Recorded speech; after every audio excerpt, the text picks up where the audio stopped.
Halo semuanya, kembali lagi bersama kami di sesi FGD kali ini. Pada kesempatan kali ini kita akan membahas dua materi, yaitu yang pertama tribologi dan yang kedua adalah termografi. Pada materi yang pertama, di sini kita akan membahas tribologi terlebih dahulu yang akan disampaikan oleh saudari Nabila. Waktu dan tempat kami persilakan. Oke, sebelumnya terima kasih kepada moderator ini. Mungkin bisa di next. Oke, jadi apa sih itu tribologi? Tribologi merupakan bidang yang mempelajari sistem pelumasan dan kawasan mesin dengan teknik seperti analisis pelumas dan spektrografi untuk mendeteksi kondisi mesin serta mengoptimalkan jadwal penggantian pelumas. Next. Kemudian analisis oleh pelumas itu ada apa aja sih? Yaitu jenis pengujian analisisnya ada viskositas, kontaminasi, fuel dilution, insoluble content, fluid dan juga oksidasi. Kemudian ada nitrasi, total acid number atau TAN, total base number atau TBS, jumlah partikel serta spektrografi. Next. Analisis partikel kausan yang pertama yaitu adalah analisis rutin dan pemantauan yang dimana melibatkan pengambilan dan pengujian sampel oli dari peralatan secara berkala untuk memantau kondisi mesin. Kemudian analisis mendetailnya yaitu jenis dan karakteristik partikel untuk mengidentifikasi mekanisme kausan. Next. Jenis-jenis kausannya yaitu ada rubbing wear, cutting wear, rolling fatigue, quilting wear. Next. Dan juga yang terakhir ada sliding atau rubbing fatigue. Next. Biaya dan penggunaan analisis oli yaitu alat spektrografi memiliki biaya awal tinggi antara 30.000 US dollar hingga 50.000 US dollar yang sulit untuk dibenarkan kecuali digunakan secara luas. Kemudian biaya untuk pengujian standar di laboratorium berkisar antara 20 US dollar sampai 50 US dollar per sampel tergantung pada parameter yang dianalisis. Tes tambahan biaya bisa menambah biaya menjadi 150 US dollar per sampel atau lebih. Next. Kemudian tantangan pengambilan sampel dan juga frekuensi dalam lokasi sampling yang dimana sampling harus dilakukan secara berkala, terutama ketika kausan diprediksi akan terjadi dalam jangka waktu tertentu. Kemudian sampel harus diambil secara konsisten dari titik yang tepat seperti dari aliran sirkulasi oli, bukan dari dasar tangki karena partikel cenderung mengendap. Pengambilan sampel dari lokasi yang salah bisa menghasilkan data yang menyesatkan. Next. Setting up dan juga efektif program yang dimana banyak pabrik telah menerapkan program analisis oli untuk mengelola peralatan dan juga pelumas. Beberapa meraih penghematan besar, namun banyak yang hanya mendapat manfaat minim. Kemudian apa sih masalah umumnya? Yaitu ada yang pertama investasi besar di Afrika Utara tanpa hasil finansial yang nyata. Yang kedua, analisis gratis dari OEM atau produsen pelumas sering tidak berdampak pada perawatan. Kemudian yang terakhir yaitu kurangnya pemahaman tentang desain dan karakteristik operasional alat yang menyebabkan kegagalan di mana tidak paham kebutuhan alat dan kaitan hasil uji dengan perawatan. Info dari supplier, lab dan juga produsen pelumas sering membingungkan. Kemudian solusinya itu apa sih? Yaitu dengan berkomitmen untuk memahami desain alatnya, jenis pelumas, lingkungan operasional, serta konversi hasil uji atau tindakan nyatanya. Next. Audit peralatan dan penentuan kritikalitas. Audit peralatannya yaitu dilakukan untuk memahami desain internal, sistem, dan kondisi operasi atau peralatan. Yang kedua, penting untuk menetapkan target dan batas performa peralatan. Ketiga, data digunakan sebagai acuan untuk perawatan dan teknologi prediktif lain, misalnya seperti analisis getaran. Kemudian kritikalitas peralatan ada keamanan lingkungan, masalah historis dan keandalan, biaya downtime dan perbaikan, serta menentukan peralatan yang dipantau dan juga frekuensi dan jenis analisis oli yang dilakukan. Next. Kemudian ada identifikasi komponen dan juga sistem peralatan yang dimana bantuan dari OEM diperlukan untuk mengenali komponen asli seperti bearing, permukaan laut dan juga material. Kemudian data ini juga membantu dalam menentukan batas dan target performa serta troubleshooting di masa depan. Next. Kemudian terdapat parameter operasi peralatan yang dimana parameter minimumnya yaitu temperatur operasi, kebutuhan pelumas, tekanan, siklus kerja atau duty cycle, sistem filtrasi, serta rekam parameter operasinya. Yang pertama yaitu beroperasi di luar parameter, yaitu dengan menurunkan keandalan dan juga umur peralatan. Yang kedua, pelumas tidak dapat bekerja maksimal jika parameter tidak terpenuhi. Yang ketiga, mungkin diperlukan modifikasi sistem agar tetap dalam batas operasi yang aman. Kemudian ada evaluasi peralatan operasi yang dimana yang pertama dilakukan inspeksi visual pada peralatan, kemudian dicatat komponen seperti filtrasi, breather, pendingin, dan juga pemanas. Kemudian rekam parameter seperti temperatur dan tekanan, duty cycle, dan lain-lain. Kemudian keempat, ada ukur temperatur komponen utama untuk mengetahui temperatur operasi aktual, serta yang terakhir yaitu gunakan infrared scanner atau kontak untuk pembacaan suhu yang akurat. Next. Kemudian ada lokasi pengambilan sampel oli dan juga baseline oli baru, yang dimana dalam menentukan lokasi pengambilan sampel yaitu untuk tiap peralatan, serta lokasi harus memungkinkan sampel yang representatif dan konsisten pengambilan saat kondisi operasi nyata aman dan mudah untuk diteknis.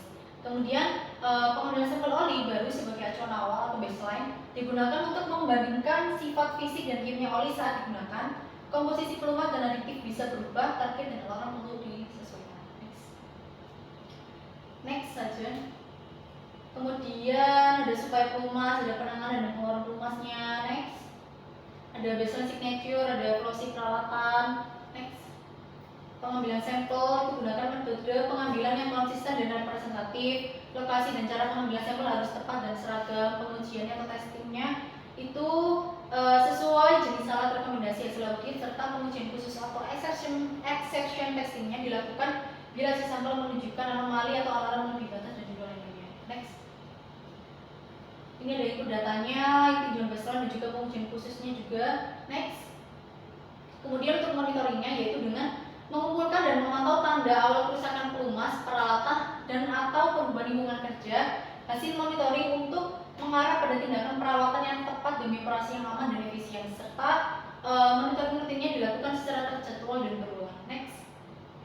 Pengujiannya yaitu dilakukan dengan tujuan utama menilai kondisi terkini peralatan penting. Bila terdeteksi alarm itu lanjut ke exception testing untuk cari akar masalahnya. Kemudian pasca overhaulnya itu yaitu dengan penggantian komponen dilakukan pengujian oli serta berfungsi sebagai quality check dan mendeteksi awal masalah baru. Next.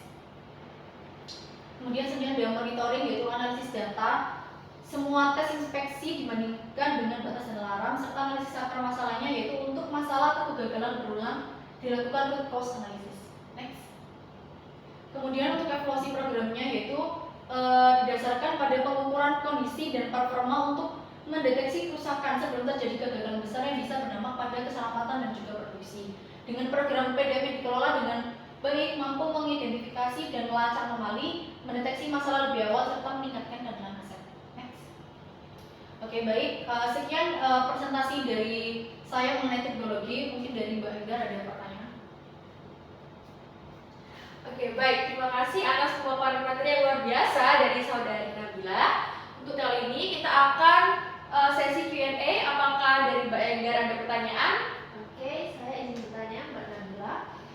Jadi, bagaimana sih cara kita memastikan bahwasannya pengambilan sampel oli ini dapat merepresentasikan kondisi aktualnya?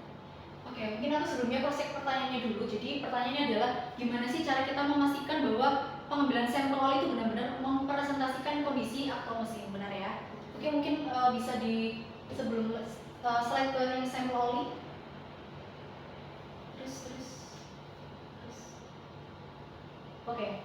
Jadi bagaimana cara kita memastikannya itu yaitu dengan cara kita samplingnya itu harus dilakukan secara berkala, terutama ketika kausan diprediksi akan terjadi dalam jangka waktu tertentu dengan menggunakan MTTF. Kemudian sampel atau oli yang akan diambil itu harus diambil dari titik yang tepat, seperti dari aliran sirkulasi oli, bukan dari dasar tangki, karena partikel cenderung mengendap di dalam tangkinya tersebut. Seperti itu. Apakah menjawab? Sudah sangat menjawab, terima kasih. Oke, baik. Terima kasih atas materi dan pemaparan dan pertanyaan yang dilontarkan. Boleh kembali di tempat duduknya. Lalu kita akan lanjutkan di sesi materi yang kedua, yaitu termografi yang akan dipaparkan oleh saudari Enggar. Waktu dan tempat kami persilahkan. Baik, kita akan memulai di materi kedua, yaitu tentang termografi yang akan disampaikan oleh saudari Enggar. Waktu dan tempat kami persilahkan. Baik, ini terima kasih atas kesempatan yang diberikan. Di sini saya akan memaparkan materi terkait termografi. Mungkin bisa di next. Jadi, termografi ini merupakan teknik pemeliharaan prediktif yang dapat digunakan untuk memantau kondisi mesin pabrik, struktur, dan juga sistem. Teknik ini menggunakan instrumen yang dirancang untuk memantau emisi energi inframerah, yaitu temperatur, untuk menentukan kondisi operasi. dengan mendeteksi anomali termal, yaitu area yang lebih panas atau lebih dingin dari seharusnya. Kemudian ada prinsip dasar teknologi inframerah, yang mana didasarkan pada semua benda dengan suhu di atas 0 mutlak atau minus 273,15 derajat Celcius akan memancarkan energi dalam bentuk radiasi. Salah satunya adalah radiasi inframerah. Radiasi inframerah ini sendiri merupakan suatu bentuk energi yang dipancarkan oleh objek panas. Kenapa kok disebut infra? Karena berada di bawah spektrum cahaya merah yang terlihat oleh mata manusia, sehingga tidak bisa dilihat tanpa alat khusus seperti kamera termal. Ada 3 sumber energi termal. Yang pertama ada energi yang dipancarkan langsung dari objek, kemudian ada energi yang dipantulkan oleh permukaan objek, kemudian ada energi yang ditransmisikan atau dilewatkan oleh objek. Next. Kemudian basic infrared itu ada emisivitas dan juga permukaan objek. Emisivitas ini sendiri adalah kemampuan suatu permukaan untuk memancarkan energi inframerah dibandingkan dengan black body atau benda hitam yang sempurna. Black body ini sendiri memiliki emisivitas sama dengan 1, yang mana permukaan ini ideal yang tidak memantulkan energi, menyerap semua energi eksternal dan memancarkannya kembali sepenuhnya sebagai inframerah.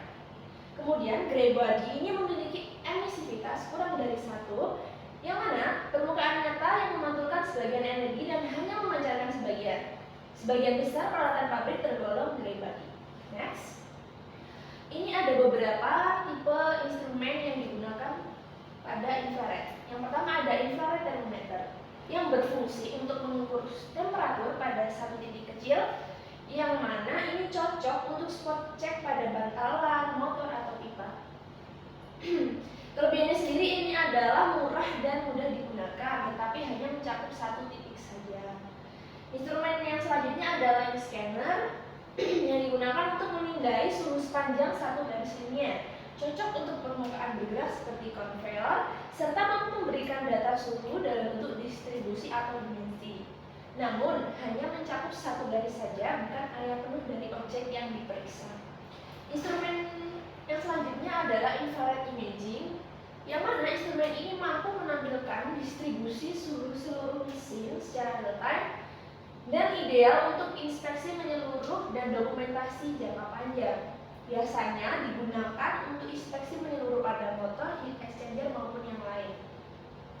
Next. Kemudian ada basic infrared theory. Energi inframerah ini sendiri merupakan suatu bagian dari cahaya yang berada di luar jangkauan penglihatan manusia. Walaupun tidak terlihat, energi ini tetap dapat dideteksi dalam bentuk panas yang dipancarkan oleh suatu objek. Yang pertama ada electromagnetic spectrum, yang mana menyatakan bahwasanya semua benda yang memiliki suhu di atas 0 Kelvin akan memancarkan energi elektromagnetik. Spektrum elektromagnetik ini sendiri mencakup berbagai bentuk energi, di antaranya ada sinar gamma, sinar X, sinar ultraviolet, cahaya tampak, dan lain-lain. Next. Teori selanjutnya adalah heat transfer concept. Di sini ada 2 hukum termodinamika. Yang pertama ada hukum pertama termodinamika yang menyatakan bahwasanya energi tidak dapat diciptakan atau dimusnahkan, hanya dapat dipindahkan. Jadi jumlah panas yang dilepaskan suatu objek itu sama dengan jumlah panas yang diterima objek lainnya. Kemudian hukum kedua termodinamika, panas akan selalu mengalir dari benda bersuhu lebih tinggi ke benda suhu lebih rendah. Selanjutnya ada 3 cara utama perpindahan panas. Yang pertama ada konduksi, yang kedua ada konveksi, dan yang ketiga ada radiasi. Next. Selanjutnya adalah hal-hal yang perlu kita pertimbangkan atau perhatikan saat memilih alat infrared. Yang pertama adalah memilih peralatan yang ringan, portable, dan sesuai kondisi kerja. Menentukan tindakan berupa observasi atau juga pengukuran suhu, memastikan alat digunakan pada rentang suhu dan suhu lingkungan kerja. Selanjutnya, spesifikasi ini penting untuk dipertimbangkan, yaitu panjang gelombang, baterai, serta lensa tambahan. Dan yang terakhir adalah mempertimbangkan fitur tambahan, yakni berupa tampilan langsung, output data, dan software laporan. Berikut ini merupakan beberapa aturan keselamatan yang wajib kita ketahui atau lakukan ketika melakukan inspeksi kromografi. Yang pertama, inspeksi ini biasanya dilakukan saat peralatan dalam kondisi menyala, sehingga keselamatan sangat penting. Yang kedua, mematuhi aturan keselamatan pabrik setiap saat. Yang ketiga, memberitahu petugas area sebelum memasuki lokasi inspeksi. Yang keempat, panel hanya boleh dibuka atau ditutup oleh teknisi listrik yang berwenang dari area tersebut. Yang kelima, jika dalam kondisi aman, peralatan harus dalam kondisi online dan beban normal, serta memiliki pandangan yang jelas terhadap objek inspeksi.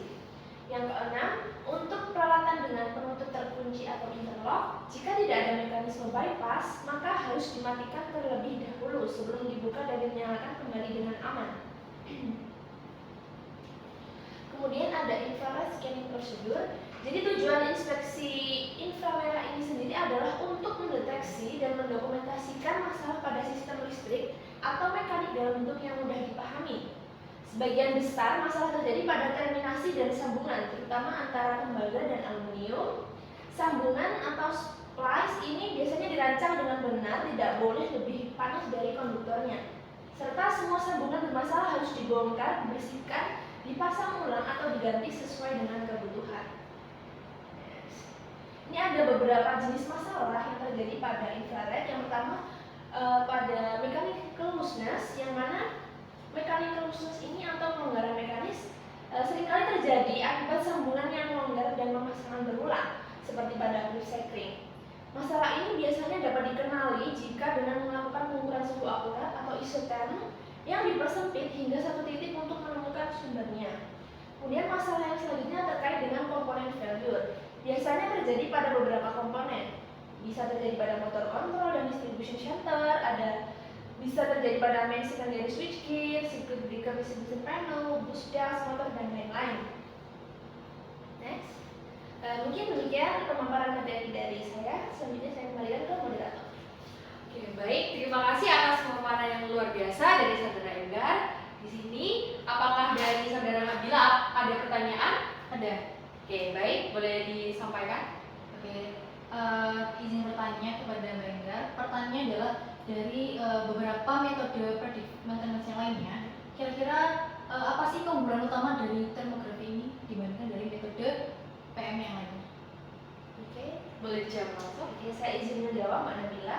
Jadi pertanyaannya itu lebih menjurus kenapa atau keunggulan dari si termografi ini sendiri ya Pak? Iya benar. Oke, jadi termografi ini sendiri suatu metode yang memungkinkan bisa mendeteksi kondisi anomali suhu secara non-invasif dan secara real time. Bahkan saat peralatan ini masih sedang berjalan atau beroperasi, sehingga dapat meminimalisir resiko downtime dan mempercepat pengambilan keputusan sebelum terjadi kegagalan mekanisme atau listrik. Apakah cukup jawab? Sudah cukup. Oke, baik. Terima kasih atas pemaparan dari Saudara Enggar. Bisa kembali di tempat duduknya. Demikian forum group discussion dari kami. Apabila ada pertanyaan, boleh ketik di kolom komentar. See you guys. Yeay.